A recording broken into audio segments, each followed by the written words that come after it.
Hello, everyone. Welcome to the Center for Spiritual Living Victoria.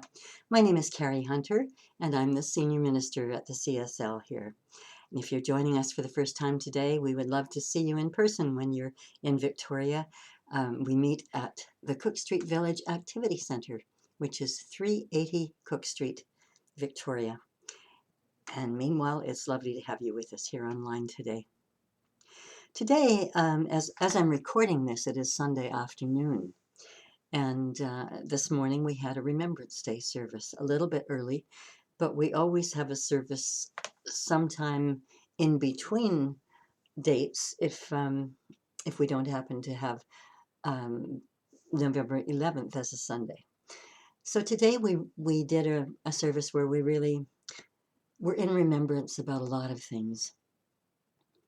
And I wanted to start out this morning when I was speaking about something historical, about war, perhaps about things that we don't think about a lot, some of my personal experiences. And I begin with discussion about the Manhattan Project. I don't know whether or not you've ever heard of it, but the Manhattan Project actually was a code name for the development of the atomic bomb. And that project was happening between 1942 and 1945. And there was another code word that was involved with that project, and it was Trinity, an unusual code name, I suppose, when one considers what it was all about. And Trinity was the location for the testing of the first atomic bomb, and that was in the desert in New Mexico. And the man who led the team that developed the bomb was named Robert Schopenhauer, and you've likely all heard of him. Anyway, he and his team did that, and subsequently, it was in July, I think, of 1945 that it was tested in the desert. And subsequent to that, of course, the bomb was used. It was dropped on Hiroshima and on Nagasaki in Japan, devastatingly destroying so many buildings, so many people's lives, and long-term after effects of it. Schopenhauer spent the rest of his life trying to bring about peace, talking about peace, talking about the dangers of war and of weapons like this. And of course, today we have weapons that are, thousands of times more powerful than those bombs were. And in 1980, a film was made that was called Day After Trinity. In other words, the day after the testing of the bomb. But prior to that, if we go back a bit, in 1960, or in the 60s, I should say, Bobby Kennedy was talking to Lyndon Johnson, who was president of the United States at the time, and he was pleading with him to stop the arms race and to stop the further use of atomic weapons. And of course, that fell on deaf ears, and the challenges continue today. But in 1980, when this film was being made, Schopenhauer himself said that Bobby Kennedy's plea to Lyndon Johnson was 20 years too late. He said the day that it should have happened is the day after Trinity, the day after the first bomb was tested. And he went on to spend his life, trying to, I guess in some way, being accountable for what happened with the development of the bomb, but also to try to persuade people to live their lives in peace, which was really, really important to him. So in 1980, the film Day After Trinity was produced. Absolutely extraordinary film. It is about the creation of the bomb. It is about Schopenhauer. It is about his team, people who worked with him, what they thought of him. But also there was footage of the bombing of Hiroshima and Nagasaki, which ended the war, the Second World War. And also the things that have happened since to the people of Japan, many of the people of Japan who suffered consequences of that. It is a very, very difficult film to watch. And as I was sharing this morning with my congregation, a number of years ago, I started a festival, a media festival. And it was in the early 80s. I think it might have been about 81 or 82. I don't really remember now, that the film Day After Trinity was entered in the festival, and it won the grand prize that year. It was very, very difficult to watch. I don't think that any of us could watch it without becoming very, very emotional. And I really urge everyone to look it up. It's probably on YouTube. Have a look at it, and it just gives you such a profound sense of the importance of peace, and basically the importance of us being involved in creating greater peace in our lives, in our country, in the world, in our homes, absolutely everywhere. In the late 1980s, I was in Tokyo. I was there on business, but also there was a new documentary festival that was beginning, documentary film festival. And I went and enrolled in it. It was just 3 days long. And there was a lovely man who was the moderator, and he really was trying very hard to get all of the people in attendance to discuss the films that they were viewing. But the thing is that it's not part of the Japanese culture, or it certainly wasn't, to speak out one's opinions about things. And there were 4 of us there who were Caucasian. There was a man named Peter Morley and his wife Jane, friends of mine from Great Britain. Peter was a producer who produced a lot of amazing things for the BBC, a lot of beautiful documentaries that were very, very emotional as well. And another man who was there was the director of the film Day After Trinity. Well, we watched documentaries for 3 days, and at the end of the 3rd day, which was basically the end of the conference, the last film that we watched was Day After Trinity. Watching it in North America was very difficult. Watching it in Japan, watching it in a country that had been devastated by the atomic bomb, was much more so. And at the end of the showing of that film, one man stood up and started to talk. He had a very red face, and I was confused by that. I, wasn't sure what that was about, but he was very impassioned. And he said that film would not be shown in North America. It would be censored. It would never be shown in the United States. It would never be shown in any of those countries uncensored.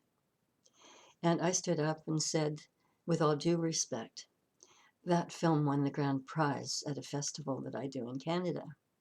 And I said it was screened in its entirety. It was screened on Canadian television, uncut, and it was screened in America, uncut. I happened to see it there as well. And I said, the importance of that film is that anyone who watches it at the end has to say, this must never happen again. We must never, ever let it happen again. And of course, there were so many people who were killed during those attacks. But there were also people who suffered terrible consequences afterward. Many people died of cancer. Many people had cancer. Many people had other diseases that could be traced to that bombing. And there were babies born who were born without limbs, who were born with all kinds of defects because of the radiation. And it was heartbreaking. It was very difficult to sit there.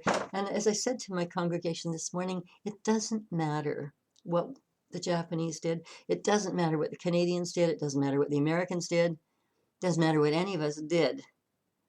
The thing is, we have to come to a place where we simply forgive, where we let it go, and where we ensure that this will never, ever happen again.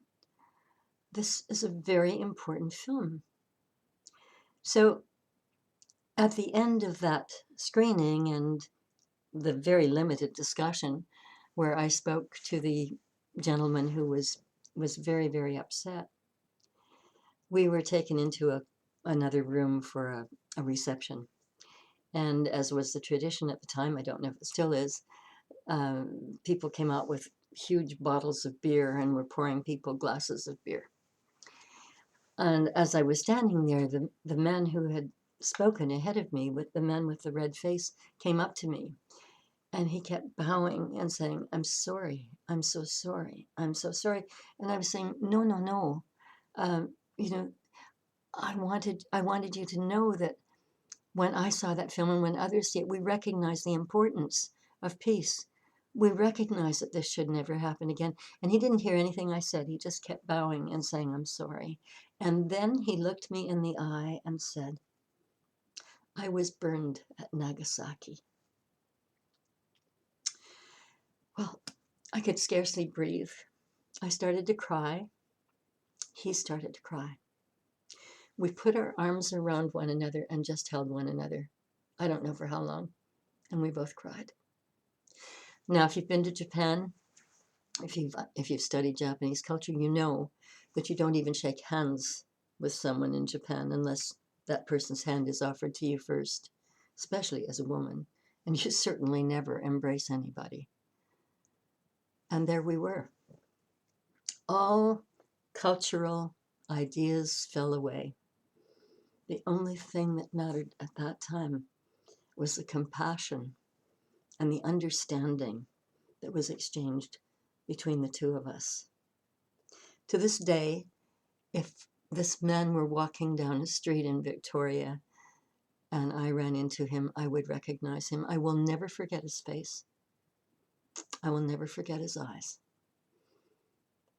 I still choke up thinking about that experience and realizing how important it is for us to understand one another at every level, to understand one another. Because if we could all do that, we would find a way to have peace on this planet.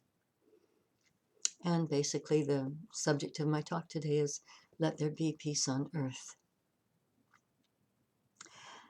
As a child, I remember on Remembrance Day, my mother, who was not really a very religious person by any means, at 11 o'clock in the morning, the radio would be on and she would stop whatever she was doing. And my brother and I were asked to also stop what we were doing and to close our eyes for 1 minute, for a minute of silence. And we did that. And then the bugle sounded at the end of that 1 minute, and we went about whatever else we were doing. I don't think I really understood as a little girl what that was all about. I do remember sitting on my grandfather's knee and listening to the news at 6 o'clock at night. And I was not allowed to speak until the news was over. It was 15 minutes of complete silence. And I remember asking him why there were bad guys in the world, like why there were wars. Why were there people who were shooting other people in wars? And he looked at me and he shook his head and he didn't say anything. And that was as profound as if he had tried to explain it to me, because it was something there that I always wondered about as a child. And I wonder about it today. And I was doing some research a while ago, and something like 75 million people have been killed in wars in this century, in the last 100 years. 75 million, that's like twice the population of Canada. Just imagine if the entire country were just all of a sudden wiped out. That's how many people have been killed in wars. And still they continue today. And I find it really heartbreaking. And I ask myself, what can I do?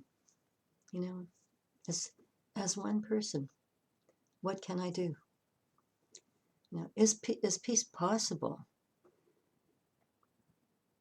Sometimes it doesn't look like it is.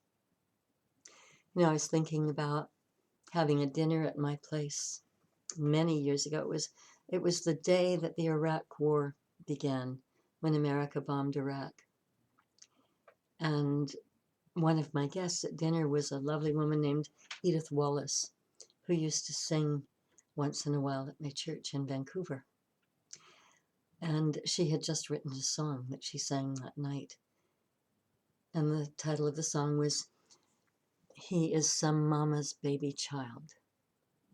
And we listened to the song and we cried. Basically, if we could look at every person on this planet and see some mama's baby child, see God's baby child, maybe we could think a bit differently about how we would treat them, about how we would respond to them, about whether or not we could find forgiveness in our hearts. It was a challenging evening. There were times where we all shared our experiences, where we all cried. And we felt the song was really, really important.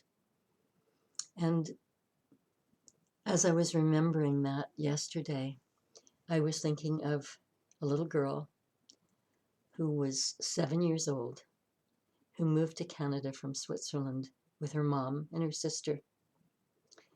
And they moved to the town of Banff, which is where I lived for many years and where I raised my daughters. And these little girls were my granddaughters. And one of them, the 7-year-old, Jemima, couldn't speak, or she could speak English, but she couldn't read it or write it.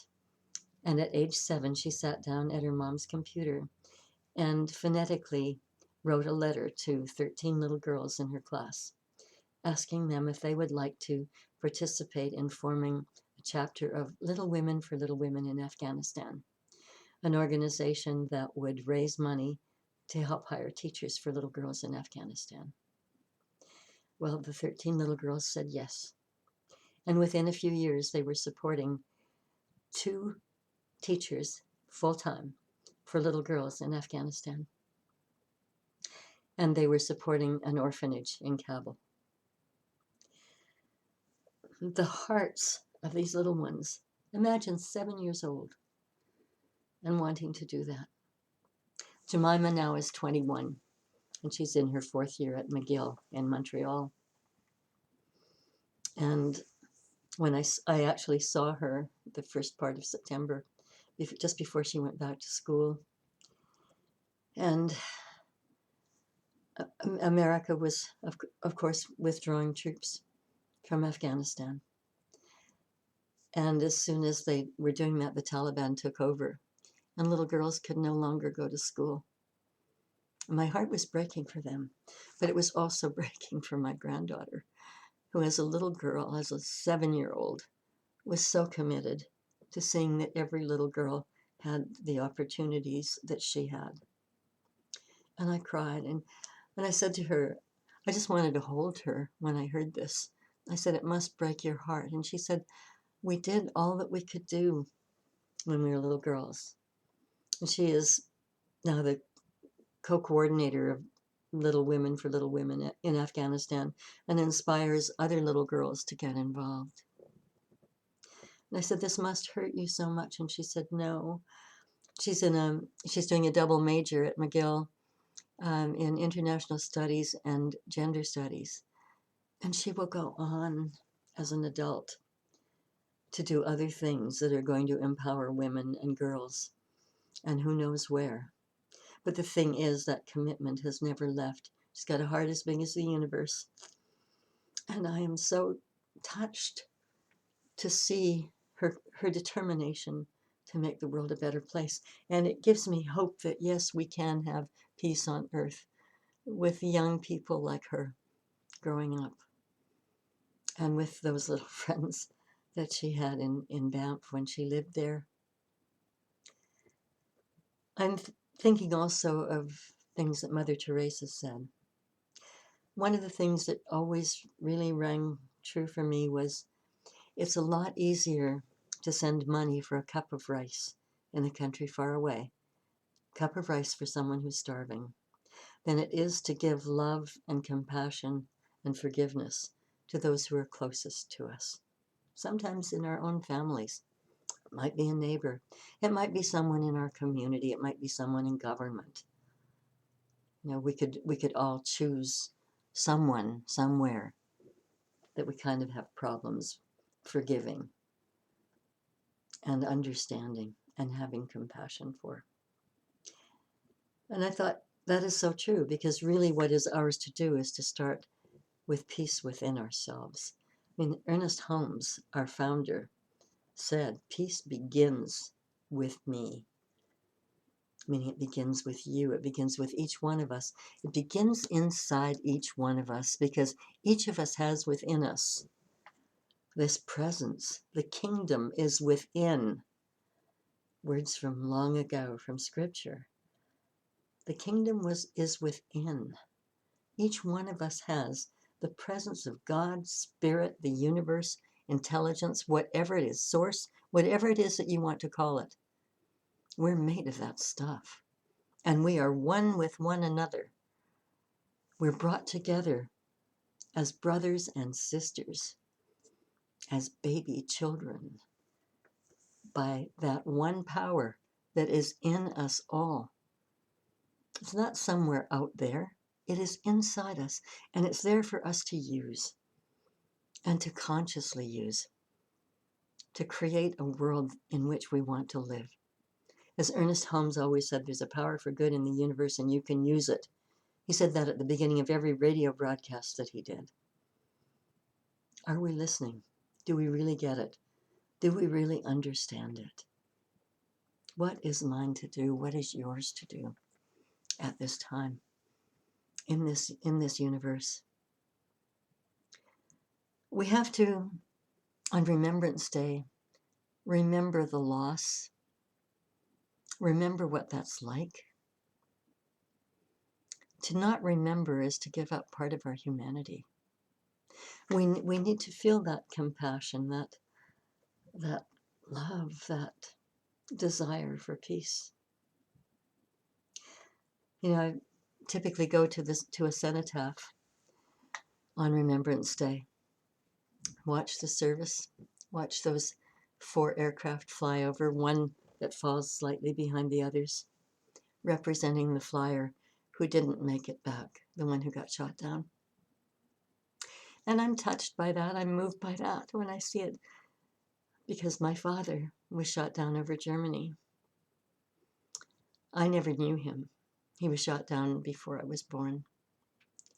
And so that particular aircraft really moves me, really touches me.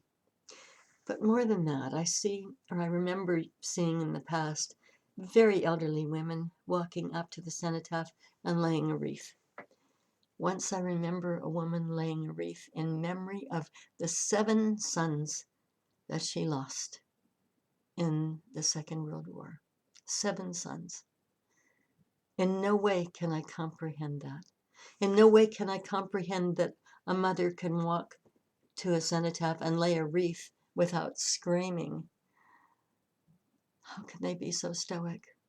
And now, of course, the women are younger, because we've had the war in Iraq. We've had the war in Afghanistan. We continue to have wars. And men and women alike are not coming back. And as I said earlier, 75 million people have been killed in war in the last 100 years. Now there are men and women both being killed in wars, because women are in combat as well. And I keep asking myself, what are we doing? What are we doing? And what can we do? And I was reminding my congregation this morning that a number of years ago in Washington, D.C., 2,700 people sat for an entire summer meditating. And they were meditating to bring down the rate of crime in Washington, D.C., to see if it was possible. 2,700 people. And at the end of summer, crime had diminished by 75%. And I have often said, if it works like that, why are they not continuing? Why are we not all continuing? Why is our military not using it? Why are they not sitting in their uniforms meditating on peace instead of being trained for war? You know, it hasn't reached a level yet where there's any real understanding of that. But what we need to remember is that each of us as one person can make a difference. Each of us can meditate. Each of us can pray. Each of us can pray for peace. Each of us can pray for one another, no matter where we live, no matter what we're doing, no matter what others are doing. It is so important for us to remember this power, the power of those 2,700 people, how much it changed things. That is the same power that is in you. It's the same power that's in me. If we remember this and collectively meditate and pray and see the world as a more peaceful place, we are beginning to change the vibration of the universe. That is something that we can each do. There may be other things that we can do where we're making a difference through volunteer efforts or whatever. But if we choose to do nothing else but to pray and to meditate, then we are doing something big. Do we believe it? That's the question. Do you believe it? We must have faith. We can't just read the words and say, well, those are nice, fancy words, but, and I like to come and hear them on Sunday or hear them one day during the week online, but don't know if I really believe it. It's time. It is really time for all of us to really bump up our faith and to start using our faith in a very, very direct way. Dr. Holmes said, we need to wake up, we need to listen, we need to act, and we need to remember. So, what do we need to wake up to? We need to wake up to who we are. We need to wake up to the fact that we have this God in us, God's spirit, source, intelligence.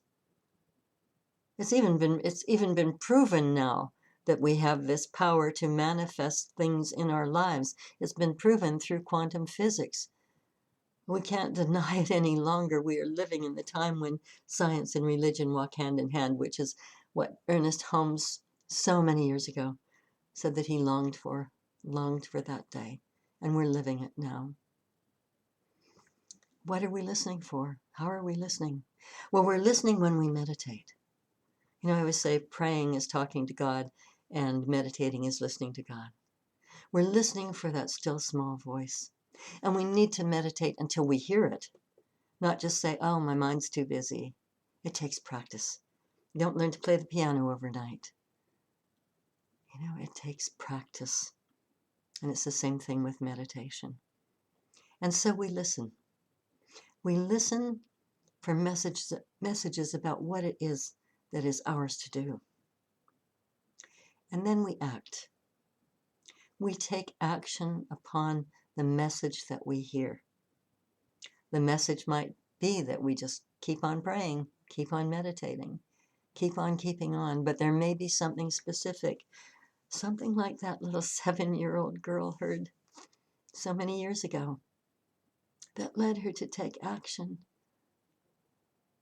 So much courage. I can still see her standing out on a street corner in Banff in the summer, selling tickets to a painting to raise money for that group. An artist in Australia had heard about what she was doing and sent her a painting to raffle off on the streets of Banff. We just need to all get together more, to get together with anything with which we have a passion, for which we have a passion, and not to let it slip by and not to say, oh, who am I? I can't really do much. If a 7-year-old girl can do that, certainly we as adults can do that as well, and can get behind any kind of movement for peace that there is. But we can also pray, and we can meditate, and we can make a difference.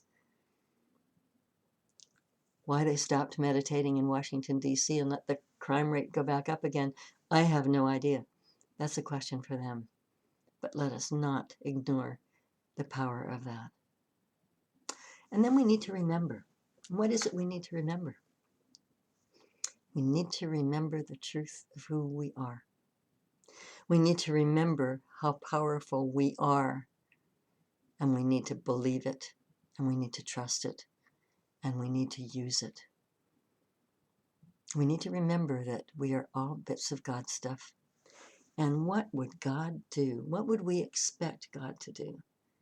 We wouldn't expect God to turn its back on whatever is going on in our lives. We would expect love and compassion and forgiveness and truth. And we would expect that in our homes, with our families, and with our neighbors, and with our communities, and with the cities or towns in which we live, or in the country, whatever country in which we live, on this planet. Let's get it going for all of us. It is so important that we remember this. Every year on Remembrance Day, when I do a Remembrance Day service, I read something that was written by our founder, Ernest Holmes. Now, we used to have a church conference every year at Asilomar, which is a beautiful development outside of the town of Monterey. And every year that Ernest Holmes was alive, he used to do something called the Sermon by the Sea. And the last one that he did before his death, I believe it was in 1966 that he did it, was an hour long. And for years after that, a minister named J. Scott Neal used to read that Sermon by the Sea every year before we left. Not everybody went to listen to it, but I used to, and I used to weep all the way through it. It's such an extraordinary piece. And it's an hour long, and I don't read an hour long Sermon by the Sea by Dr. Holmes. But there's a page that I read every year, page and a bit. And I'm going to share it with you now. Because to me, it's such an important message, and it's something that captures my heart. And he wrote, "Find me one person who is for something and against nothing, who does not condemn others out of the burden of his soul, and I will find another Savior, another Jesus, and an exalted human being. Find me one person who no longer has any fear of the universe, or of God, or of man, or of anything else, and you will have brought to me someone in whose presence we may sit, and fear shall vanish as clouds before the sunlight. Find me someone who has given all that he has in love, and I will have found the lover of my soul." Is this not true? Why? Because he will have revealed to me the nature of God and proved to me the possibility of all human souls, the possibility of you, the possibility of me. That's what this teaching stands for. It's not a new dogmatism. It's not a new authority generated from a new alleged revelation of the God who never revealed anything to anybody. Find me one person who can get his own littleness out of the way, and he shall reveal to me the immeasurable magnitude of the universe in which we live. Find me one person who knows how to talk to God, really, and I shall walk with him through the woods, and everything that seems inanimate will respond. The leaves of the trees will clap their hands, and the grass will grow soft under him. Find me one person who communes with cause and effect. Basis of our teaching, cause and effect. In the evening we'll sing, the darkness will turn to light. Through him, as the woman who touched the hem of the garment of the Christ was healed, shall I be healed of all loneliness forever. Find me someone who is no longer sad, whose memory has been redeemed from morbidity, and I shall hear laughter. Find me someone whose song is truly celestial, because it is the outburst of the cosmic urge to sing, and I shall hear the music of the cosmos. You are this teaching. I am not.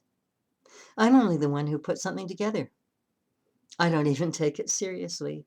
or I don't take myself seriously, but I take what I'm doing seriously. You are the teaching. Our ministers, our teachers, our practitioners, our lay people. You find me 1,000 people in the world who know what this teaching is and who use it and live it as it is. And I'll myself live to see a new world, a new heaven, and a new earth right here. There is a law that backs up the vision, and the law is immutable.